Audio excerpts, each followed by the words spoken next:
2010. 12 de abril de 2010. Miguel, sua família é grande? Como é que é a sua família? É muito grande, mas entre os que da nossa casa somos em 2 pais e comigo 4 irmãos, né? Tenho meu pai Marcelo, minha mãe Érica, e o Nicolas, a Nicole, o Nicolas e o Isaac. E comigo sou a rapa de taxa de caçula, né? Você é o caçulinho? Sou o caçula. Tá. Seu pai é evangélico? Infelizmente não. Você me contou que sua mãe está enferma? Isso. Já tem quanto tempo? Minha mãe está passando por um processo do câncer, né? Desde 2020, né? Faz alguns 5 anos, né, que ela está passando pelo processo da enfermidade. Mas eu creio que Jesus vai curar. Seus irmãos são evangélicos? Não, ainda não. Qual a sua referência de igreja? Porque você me contou que começou na Deus e Amor, né? Comecei na Deus e Amor. Claro que todo cristão deve ter a oração, a consagração. E eu me inspiro muito na Deus e Amor. Mas mais na Assembleia de Deus, né? Somos assembleanos. Hoje você é membro da Assembleia de Deus? Sou membro da Assembleia de Deus. Seu pastor é o pastor Marcinho? Pastor Marcinho de Carapicuíba. Grande amigo. Ali é Madureira, né? Madureira. Bispo Samuel Ferreira. Bispo Samuel Ferreira. E o Bispo Primaz, Manuel Ferreira. Manuel Ferreira. Família boa. Miguel, você se tornou aí uma pessoa extremamente conhecida na internet e eu fico perguntando como é que um garoto da sua idade, porque você é um garoto, você pode chamar de garoto que eu já sou um velhinho, né? Como é que você como é que você se sente hoje sendo bombardeado? Porque você é bombardeado 24 horas por dia. Como é que é seu dia? Ele fala que é o dia do Miguel. Você acorda, o que você faz primeiro? Eu oro todas as manhãs, peço para Deus segurar meu dia em paz, né? Segurar meu dia em tranquilidade, porque eu nunca sei o que vão criar sobre mim, né? Eu não sei quais são as novas pancadas, eu não sei o que as pessoas vão falar de mim. Falar o que todo mundo fala, isso já é de costume, é comum, mas todas as pessoas, quando ela não tem mais o que falar, ela inventa. Então eu peço para Deus segurar meu dia em paz, segurar a minha alma, e depois eu faço os meus afazeres do dia a dia. Estudo. Como é que é os seus afazeres? Fala aí. Estudo quando vou pregar, né? Quando eu pregava, né? Quando eu estou pregando, preparo um sermão para amanhã, deixo o sermão preparado. Quando eu tenho alguma reuniãozinha, alguma coisa para fazer, algum amigo para encontrar, saio, atendo o telefone, algumas coisas que eu faço no dia. O que você gosta de comer? Pastor, eu gosto de Mac, pastor. O quê? Eu gosto de Mac. McDonald's? Eu não gosto de almoçar, não, eu gosto de Mac. Oh, Jesus, você sabe que isso não tem nenhum tipo de saúde, né? O que você gosta de beber? A Coca-Cola, né, pastor? Coca-Cola? É de Deus, né? A zero ou não? Não, zero pra lá. Que é açucarada. Com certeza, é do Senhor. O que você gosta de comer como sobremesa? Pastor, cara, sobremesa, eu não gosto de pudim, mas eu gosto de aqueles bolos de pote, sabe? Bolo de pote? É bom, né? Isso é coisa de roça, Miguel. Acho que na capital não tem isso não, bolo de pote. Tem queijo com goiabada, ou meio Julieta. Eu gosto, é bom. Tá. Você gosta de TV? Eu não assisto muito TV. Filme, gosta de ir em cinema? Bom, é muito raro eu ir no cinema, já fui muitas vezes ao cinema, mas é muito raro eu assistir filme. Não gosta de filme? Não, eu tenho um sério problema com vídeos muito longos, filme demorado, essa agoniada. Isso aí são pessoas que têm TDAH, né? Você sabe disso, não tem paciência para ver nada. Pra nada. Eu amo filme. Eu viro noites, eu tenho um cineminha meu que eu fiz dentro da minha casa. Tem lá minhas poltronas, minha tela de 130 polegadas. Eu entro lá dentro, assisto 1, 2, 3, durmo, né? Que agora eu já tô velho, acabo dormindo, mas volto. Assisto 4, 5, 6, assisto tudo. Faz assim, Gabão, faz assim, Gabão. Da Matrix, ó. Achei que ele ia orar por mim e expulsar alguma coisa aqui. Vamos lá, você gosta de ler, Miguel? Eu tenho muito livro em casa. Eu amo ler, tanto que na minha escola eu tenho alguns certificados. Eu, junto com a professora Nádia, na minha escola, eu fazia parte do grupo de leitura da nossa escola, né? Eu fiz parte do Grêmio Estudantil, da Chapa, eu fui representante de sala na minha escola e a gente fazia muitos projetos de leitura. Eu amo ler. Particularmente, toda vez que eu estou viajando, parei em alguma parada, sempre tem algum livro lá para vender impostos e inconveniências, eu sempre compro para ler durante a viagem. Tem alguma matéria que você gosta de ler, livro sobre esse assunto, ficção, leitura bíblica, devocional, o que você mais gosta? A minha divergência com livros é que eu só tenho a maioria de cunho de aprender, né? Cunho estudantil, digamos assim, e cunho bíblico, a maioria deles são. Eu tenho um livro que eu já li ele mais de 4 vezes, que Em Meu Lugar, o que Jesus faria. É um já livro li de... esse livro, é muito forte. Eu já li ele umas 4 vezes, por exemplo. E depois de ler, você conseguiu aplicar? Porque esse livro traz um ensinamento forte. Olha, para mim poder suportar essas críticas e não responder ninguém como eu faço, e não revidar, não bater em ninguém, as pessoas me criticar e eu simplesmente agir como eu ajo, apanhar em silêncio como Jesus apanhou como um cordeiro, coloquei em prática tudo que o livro dizia. Você tem ciência de que boa parte das críticas que te fazem, elas têm algum tipo de base? Sim. Você tem consciência disso? Com certeza. Você tem consciência de que você errou algumas vezes? Sim, com certeza. Você tem lutado para melhorar? Claro. Eu disse no Assembleano de Valor, se permite, numa entrevista, que eu reconheço os erros que eu cometi e tenho claro que todos eles serão corrigidos, como eu já estou fazendo. E o Senhor, com a ajuda do Senhor, com toda certeza eu vou conseguir corrigir esses erros. Porém, eu entendo que não só erros da minha parte, né? Tem muitas pessoas que erraram no termo passar dos limites, passar dos excessos. Toda base, todo erro, eles consertam, né? Mas tem pessoas que pensam que o meu erro será consertado se mataram o meu ministério, mataram a minha chamada, né? Tem pessoas que hoje me preferia ver no mundo do que no altar. Isso dói, isso machuca muito. Faz parte da história. Muito. Eu conheço um obreiro pelas cicatrizes que ele carrega e pela sua estante de livros. Você já me disse que lê bastante e cicatrizes você já está cheio delas. Qual o seu sonho, Miguel? O que você pensa? O que você projeta? O Miguel daqui 20 anos, se Jesus não voltar. Quando o Miguel tiver 35 anos, o que o Miguel quer?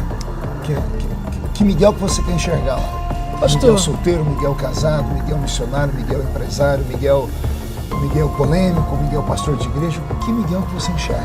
Pastor, eu sempre quis, né, ter uma família. Eu sempre quis ter 4 filhos. 4 filhos? 2 meninos e 2 meninas. Por que 4? Porque o Davi Miranda tinha 4 filhos. Tinha 2 meninas e 2 meninos. Então você se inspirando no Davi Miranda. Sabe que dos filhos do Davi Miranda tem uns que são meio pancada, né? Eu falo isso com uma brincadeira. Eu tenho muitos amigos, conheço todos os filhos dele. Tem o Daniel. O Danielzinho. O Daniel é um. O Daniel não é fora. O Daniel é meio fora da casinha. Se estiver assistindo aí, Daniel, não retire o que eu disse. Eu passei uma vez, uma madrugada, ele me levou lá dentro da sede mundial para conhecer. E ele me contou que ele é muito estudado. O Daniel estudou muito. E quando você estuda muito, sua mente destrava, né? Você acaba ficando meio louquinho. Todo pregador é meio louco, porque lê muito. Então, Daniel... Você se acha um pouco louco, pessoal? Eu me acho muito louco. Eu estou conversando com você aqui, ué. Como é que eu não posso ser louco se eu estou aqui fazendo uma entrevista com o menino mais polêmico do universo hoje? Isso é mesmo. Mas faz parte. Eu acredito assim. Eu sigo a Bíblia. Deus dá oportunidades. Eu tenho uma frase, vão me criticar agora. Tem uma frase que eu vi num filme. Estou tentando lembrar aqui o nome do filme. O filme do professor Xavier, X-Men. X-Men. O professor Charles Xavier disse assim: não é porque alguém cai no meio do caminho e se perde que ele ficará perdido para sempre. Não é porque uma pessoa cai uma vez que ela nunca mais vai se levantar. É muito forte isso. Então, qual é o segredo? O segredo está na humildade. A humildade precede a honra. Sim. Enquanto a arrogância precede a queda. Se você tiver estrutura para passar por esse momento, em oração, ouvir conselhos de pessoas sérias, porque muita gente vai se aproximar de você. Você me procurou umas 5, 6 vezes, não foi? Sim. Eu falei para você, vai chegar o tempo da gente sentar junto e conversar. Porque eu orei muito, porque a sua situação é única. Deus te deu algo diferente. O diabo te odeia muito. Porque eu sou um homem espiritual. Eu acredito que tudo que você está passando é porque o diabo te odeia. E o diabo não te odeia de graça. Embora o diabo não saiba o futuro, porque ele não é onisciente, o diabo, ele tem a percepção. Porque é o maior de todos os psicólogos. Sim. Ele derrubou o primeiro homem que pisou. Ele teve a audácia de tentar Jesus no deserto. Então quem somos nós naquele local? Então o diabo, ele não precisa saber o seu futuro. Basta ele de vez em quando pegar Deus te olhando lá do céu. Tem pregação minha que eu falo assim. De vez em quando Deus, ele abre a janela do céu e fica olhando na terra. e ele coloca o olhar em alguém. E antes que alguém chame isso de heresia, é só lembrar de Jó. De Jó.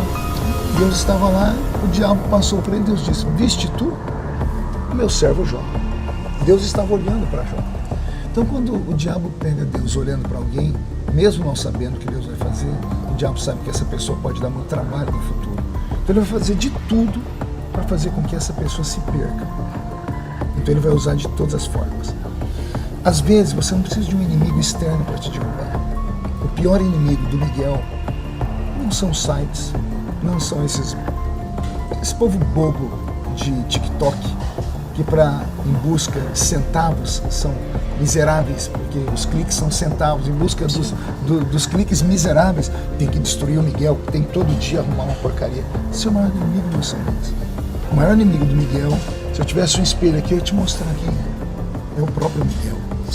O maior inimigo do homem é o homem. A sabedoria é que vai te fazer crescer, ou a falta dela vai te destruir. Eu prego aqui em Camboriú há 27 anos. Eu já vim à convenção de Camboriú 4 vezes pedir perdão, a pedido do pastor Cizinho, que já dorme no Senhor, para eu poder pregar aqui ou não. Por quê? Por causa de fala. Primeiro eu era muito menino, depois eu falava muito de pastor, depois eu preguei uma coisa que um teólogo do Estado achou que era uma heresia. E todas as vezes que aconteceu isso comigo, Miguel, eu não era o único. Tinha outros pregadores que também passavam por esse crivo. Só que o pastor Cizinho me ligava, Marquinhos, filhão, não quero deixar você pregar, mas eu quero que você pregue. Você tem condição de vir aqui pedir perdão? Porque o senhor está mandando, o senhor não pede, o senhor é meu pai, eu vou. Sério, meu filho, sério. Ele falava, poxa, você é o único, porque os outros não querem vir. Porque dizem que não precisam, porque já estão assim, assado. Então, a manutenção de um ministério está na humildade. Ontem eu te dei 3 conselhos. E eu deixei referendado no final. Se você ouvir esses conselhos, você pode ter um futuro brilhante. Se você não ouvir, não só os meus conselhos, mas conselhos de outras pessoas, tenho certeza que não te falta agora é conselho. Com certeza. É todo mundo te dando conselho. Mas a decisão é sua. Se você ouvir os conselhos, você pode ter um ministério lindo e imenso pela frente. Porque, como é que eu posso afirmar isso? Eu já tive a sua idade. Você nunca teve mais. Então eu enxergo do outro olhar. Entendeu? Então, o segredo da sua vitória, Miguel, está em você.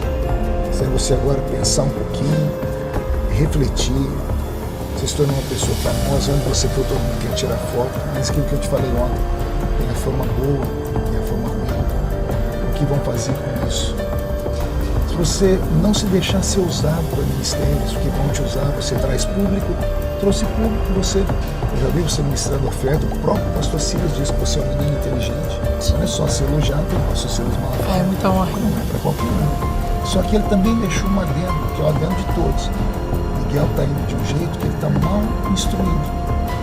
Ou a referência que você tem sido muito boa. Igreja não é casa de negócios. Eu ministrei uma oferta hoje na minha missionária, mas uma oferta com propósito. Houve um tempo que me usavam como usa você. Até que eu falei, calma aí. Vocês estão me chamando porque eu prego, porque eu abençoo o povo, porque as pessoas são curadas, salvas, batizadas com o Espírito Santo, ou porque eu levanto uma grande oferta para a sua igreja. E comecei a impor limites. Tanto que hoje eu não ministro mais oferta, é muito raro. Só quando eu sinto a igreja está desabando, o pastor precisa comprar um telhado, como aqui nos Gideões, eu coloco a minha cara e falo, eu preciso. E a credibilidade faz as pessoas entregarem. Fora isso, ninguém mais me usa. Não deixe nenhum ministério te usar. Segundo, o ministério, o Conselho Tutelar não pode te impedir de pregar. Porque a Constituição Federal, no artigo 5º, te dá a liberdade de culto de crença. Ninguém pode impedir você de ir num culto e ninguém pode impedir você, no seu culto, da sua fé, dar um testemunho ou pregar. Eles não podem fazer isso. Sim. Só que se você for pregar, peça ao pastor que foi lhe convidar, peça para os irmãos desligarem o telefone para a minha sobrevivência. Sim. Porque qualquer coisa que filmaram de você, vai voltar tudo de novo. E aquele lindo mergulho que eu falei lá. Mergulhar é você se esconder por um tempo. Alguém vai falar, isso é covardia? Não, não é covardia. O que você prefere, ser um herói morto ou um covarde vivo? É uma pergunta filosófica. Eu sei que O pessoal que assiste aqueles filmes de faroeste, não, eu prefiro ser um herói morto. Pois eu sou mais realista, eu prefiro ser um covarde vivo. Porque hoje eu não tenho estrutura para enfrentar o leão, o inimigo. E se eu recuar e tiver um tempo, Deus me der novas estratégias, e eu crescer, e eu criar novas formas, me fortalecer, eu vou poder enfrentar o inimigo amanhã. Sim. Faça isso, seu futuro vai ser lindo. Então, pergunto novamente, o que o Miguel pensa para daqui a 20 anos? Bom, talvez eu venha estar casado com uma família, reestruturado. E críticas nunca vou parar. Eu quero saber Mas só você, o que você quer sonhar? Esquece os críticos agora. Esquece o que? Você sonha em ser no ministério, ser pastor? Ser um eu queria ser um evangelista? pastor. Pastor de igreja? Eu queria ser um pastor de igreja. Você acha que você vai ser um pastor bravo ou um pastor legal? Você é um calminho, né? Calminho? Legalzinho. Não, você errar comigo vai tomar perra. Vai. E se você começar a falar para ele, the king, the power, nada disso. Eu vou perder o ministério. Vamos lá, última pergunta para a gente terminar. Você está bem aqui dentro do coração? Pastor, todo dia eu sou ferido. Todo dia tem uma casquinha que tem uma ferida. As pessoas vão lá e tiram essa casquinha e volta a sangrar. E Deus volta e sara essa casca até cicatrizar. Eu sinto que hoje está cicatrizando, mas as pessoas são más, né? A fala das pessoas são más.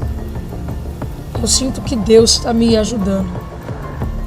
Se não fosse Deus que estivesse comigo, nada disso que estaria acontecendo comigo eu já teria suportado. Você já pensou em fazer alguma loucura no meio dessas perseguições? Não, pastor. Não? Nunca pensei. Deus sempre blindou a minha cabeça. Deus sempre me protegeu.